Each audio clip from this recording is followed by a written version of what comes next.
Hello दोस्तों, मैं हूँ आपकी कुमकुम भट्ट। अपने यूट्यूब चैनल पे आप लोग को स्वागत करती हूँ, तहे दिल से प्रणाम करती हूँ। सुनाने जा रही हूँ एक विवाह गीत। जैसा होगा कमेंट में जरूर बताइएगा। इसे विवाह के समय भी गा सकते हैं और मंडप में भी गा सकते हैं। बेटी देखिए अपने दर्द लेकर के वो अपने पिता से कैसे पूछ रही है, तो पिताजी दर्द छुपा के अपना कैसे उसको जवाब दे रहे हैं। गाना के माध्यम से आप लोगों को बता रही हूँ।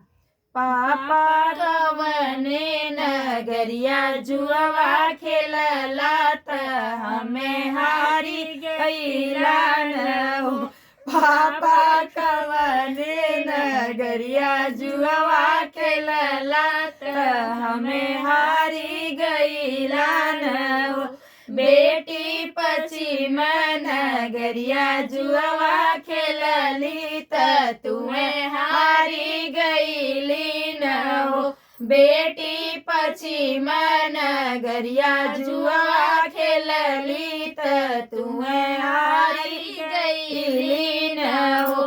पापा बेटवा पतोया नाई हरला त हमें हारी गईला न हो। पापा बेटवा पतोया नाई हरला त हमें हारी गईला न हो।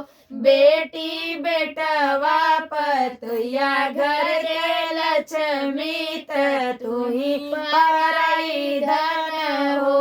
बेटी बेटवा पतोया घर के लक्ष्मी त तू ही पराई धन हो।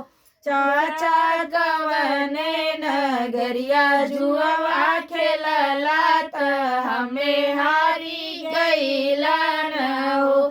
चाचा कवने नगरिया जुआवा खेलला त हमें हारी गईला न हो। बेटी पश्चिम नगरिया जुआवा खेलली त तुम्हें हारी गईली न हो। बेटी पश्चिम नगरिया जुआवा खेलली त तुम्हें हारी गईली न हो।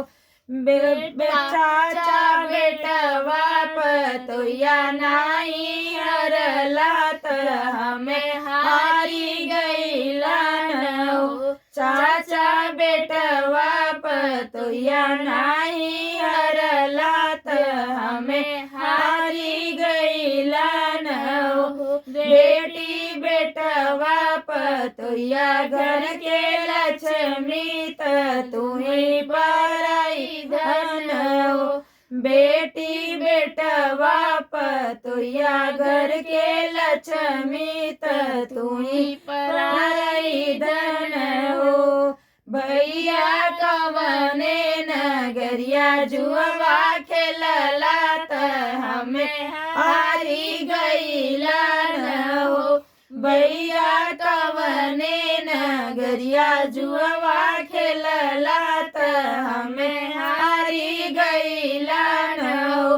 बहिनी पश्चिम नगरिया जुआवा खेलली त तुम्हें हारी गईली न हो। बहिनी पश्चिम नगरिया जुआवा खेलली त तुम्हें हारी गईली न हो। भैया भयहू भयौआ नाई हरला त हमें हारी गईला न हो।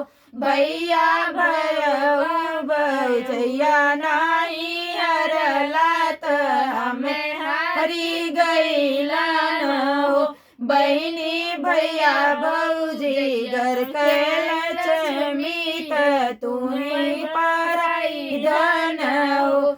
बहिनी भौजी जे घर के लक्ष्मी त तू ही पराई धन हो। हेलो दोस्तों, जैसा होगा कमेंट में जरूर बताइएगा। फिर मिलती हूँ नए गाने के साथ, तब तक के लिए।